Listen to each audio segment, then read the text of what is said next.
It's this term we have in plant science it's either called like plant blindness or green blindness, which is this sort of how a lot of people who don't get outside will sort of look at a forest or look at a field and they'll just see green, green, green, green, green. You know, you don't really pick out the individual plants that are growing there that are making up the whole ecosystem. And I think being out here and a lot of the projects you do really make you aware of all the different parts, all the different things that are happening.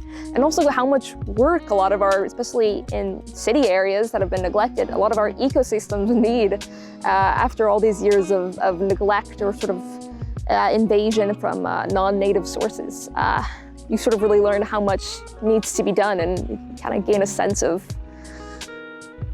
pride in the work that you do, even if it is tough at times. My name is Britt. I am the crew leader for the Vermilion Summer Crew in the Central Division of the Conservation Corps of Minnesota and Iowa. Today, we're working on, this is the second day of a project we started earlier this week. And it's pretty similar to projects we've done all summer, which is a lot of invasives removal. Specifically, the big one is usually buckthorn, as I think anyone in the Midwest is aware. But we're also removing other things like invasive honeysuckles, like Tartarian honeysuckle is one of those.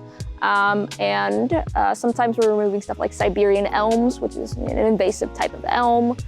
So those are kind of the big ticket ones we hit. And yeah, we're really just trying to clear out this area around the lake so a lot more natives can grow through the understory and make their way up and support more habitat. I've enjoyed getting to know my other crew members. We have a whole, we have banter and like a lot of friendly energy now, which is very funny, inside jokes and all that. It's a lot of really you making your own decisions about how the day is going to go about and how to adapt to problems that you encounter. And you can always like message and ask someone for help, but a lot of it comes down to stuff you're deciding, which is I think a really good skill to teach younger people sort of my age, is how to manage groups of people and really solve those problems and feel the confidence that you can lead this stuff and do all of that.